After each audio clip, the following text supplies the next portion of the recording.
Tonight, we find Robert Hughes starting a new life in the UK. 12 years ago, Sarah Monahan courageously named her Hey Dad co-star as her childhood abuser.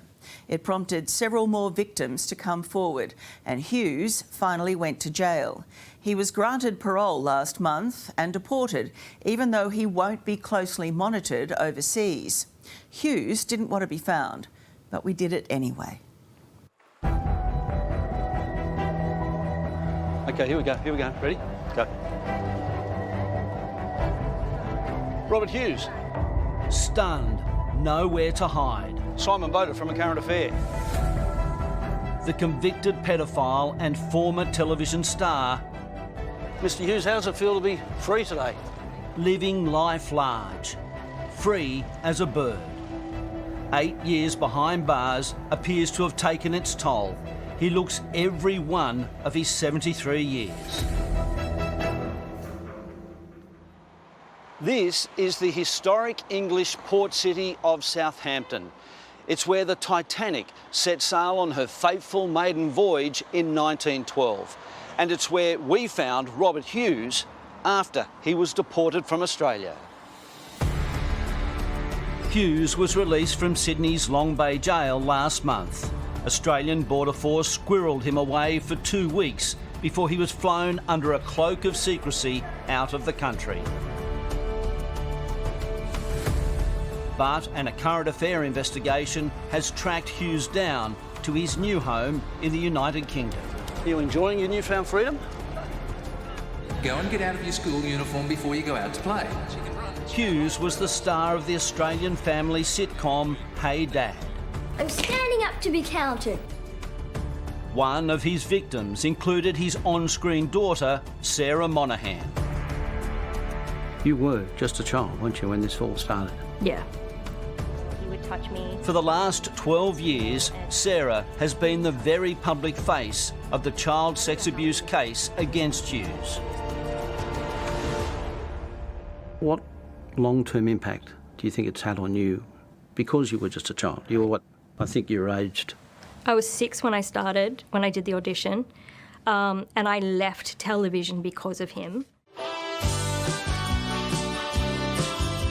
Hey Dad was a top-rating family comedy through the late 80s and early 90s. Behind the scenes was a terrible and dark secret. Its star was a pedophile, preying on his on-screen daughter, targeting her, abusing her. He would do it in front of a live audience. Like, that's how ballsy he was. This photo proved to be invaluable evidence. Hughes' hand hidden by a script resting in Sarah's lap. The look on her face says it all. That was a Polaroid. People kept trying to say that it was photoshopped, and it's like, you cannot Photoshop a Polaroid. And like, that's how he got away with a lot of it, was in plain sight. In Singapore in 2010, ACA first confronted Hughes about the allegations. It would be the start of our decade-long investigation. I'm absolutely, totally shocked at the allegations, and I absolutely deny everything. That was the last time Robert Hughes publicly spoke about the accusation. In 2012, he was arrested in London, extradited to Australia, charged and convicted of sexually and indecently assaulting 4 girls. What about the women you're accused of assaulting? Have you got anything you want to say to them? He will never say sorry, and I'm fine with that. He'll never say it. I'm not going to beg for it. I'm not going to ask for it. He continues to maintain his silence. No acceptance, no denial. During an earlier parole hearing, it was revealed he'd renounced his Australian citizenship. So, once granted parole, he had to be deported to England. On June 14, after serving 8 of his 10-year sentence, the 73-year-old was removed from prison by Australian Border Force guards before being housed at the Villawood Detention Centre. On June 28, he flew out of Sydney, somehow managing to avoid any media scrutiny. He was in the wind. ACA's search for Hughes began the day he was released from prison. Over the ensuing weeks, we tracked down his long-term wife, Robin Gardner, a one-time agent to film stars including Cate Blanchett. Gardner lives in a modest apartment in the medieval cathedral city of Salisbury, not far from Stonehenge and 40 minutes drive from Southampton. She ultimately led us to this serviced apartment block in Southampton. We were there when the reunited couple arrived. The unit they occupied is a far cry from the 4 by 2 metre cell Hughes is used to, almost palatial you could say. Websites boast the apartment block has everything guests will need for a comfortable stay.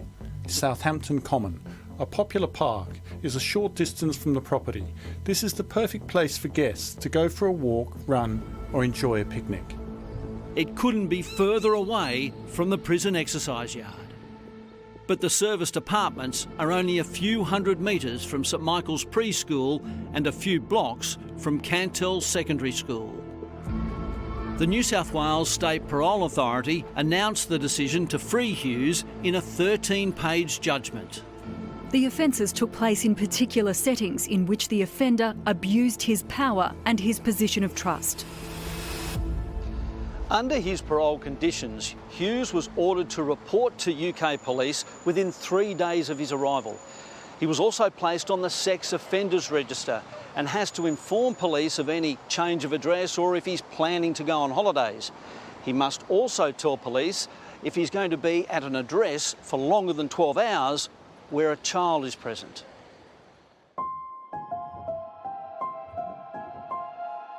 Before his release from prison, Sarah Monaghan told ACA she was concerned Hughes won't be watched closely enough. I feel sorry for the kids in the UK. It is kind of scary that there is that situation that he could be completely unmonitored. What's your greatest fear if he does get parole? That he'll hurt more kids. That he'll go over there and he'll hurt more kids. Sarah Monaghan says that you're still a threat. What do you say to that? I don't think he'll ever change. He's too old, he's too set in his ways, and he's too arrogant to ever change. Hughes has never admitted his crimes. Robin Gardner has promised that he'll seek treatment with a clinical psychologist specialising in convicted sex offenders who deny their crimes. The couple spent the first few days in Southampton using public transport, buses and trains, seemingly to run errands. He's still on the phone talking to somebody. Hand in hand, their marriage rekindled. They often seemed lost and confused as they explored their new surrounds and visited the nearby town of Basingstoke. But it was clear that they felt they had slipped into anonymity, looking every bit the elderly couple as they walked in the park, shopped for groceries, arm in arm as they shared an umbrella in a sudden British downpour. So oblivious that when we confronted Hughes in Southampton's Central Mall, a small smile seems to appear on his face. I had the impression that perhaps he thought he'd been recognised by an adoring fan from his past life. But when he realises he's no longer anonymous, that smile turns to a silent scowl. Have you got anything you'd like to say to us at all? I mean, in court, he never changed. He's still the whole, I didn't do it, I'm the victim here. Mr. Hughes, you've always maintained that you were a victim in all this. Do you still maintain that? Do you think he's changed? No. People like that never change. But I think he doesn't care. I think he's a narcissist who just does not care, and all he cares about is that he's a victim. This is your chance to talk to us. I'm sure he thinks he's won, and he's very happy that he's going to get to go home.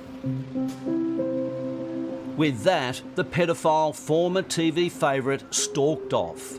The cloak of secrecy surrounding his new life dissolved. Robert Hughes exposed for all the world to see.